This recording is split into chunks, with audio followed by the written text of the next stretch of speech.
Chers compatriotes, amis, partisans et membres du Parti du peuple congolais en sigle PPC. Premièrement, j'aimerais vous dire un grand merci d'avoir répondu massivement à notre invitation pour cette journée décrétée comme étant le jour de l'exigence de la démocratie au Congo-Brazzaville.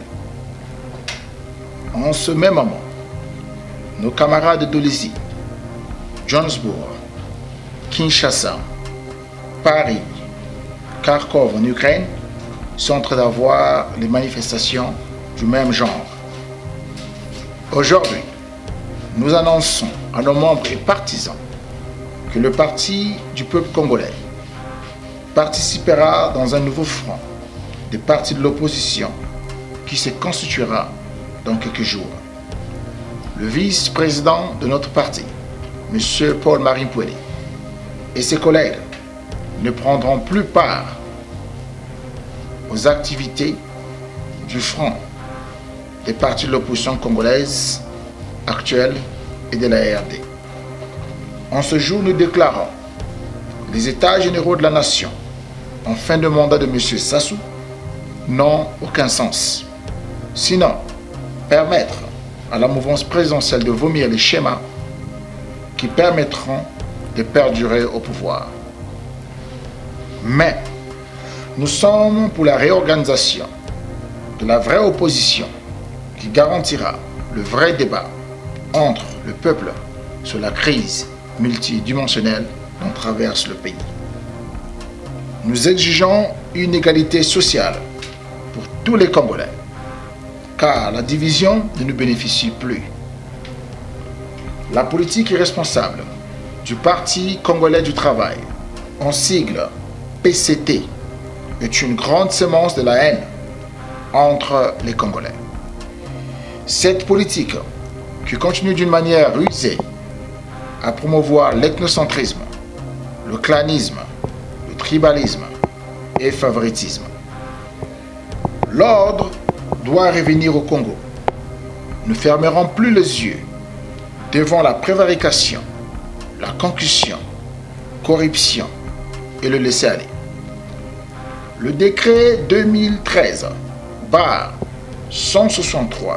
signé par le président de la République, M. Sassou, le 3 mai 2013, démontre encore une mauvaise volonté du pouvoir de Brazzaville de pacifier les esprits concernant l'organisation du recensement administratif dit spécial.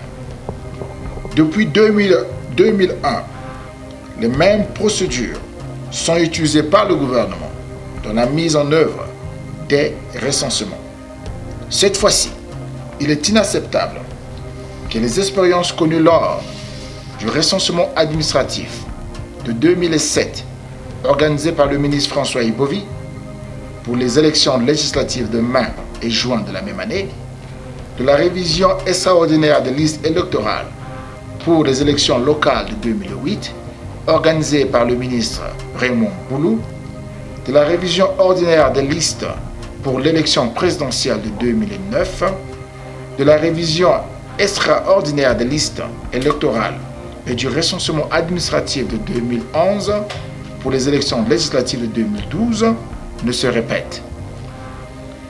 D'après ce que j'ai élaboré, nous comprenons que le gouvernement est de mauvaise foi du fait qu'il continue à faire confiance en nommant le ministre de l'Intérieur, M. Raymond Boulou, à la coordination nationale du recensement et de M. Antoine Evundu au comité technique.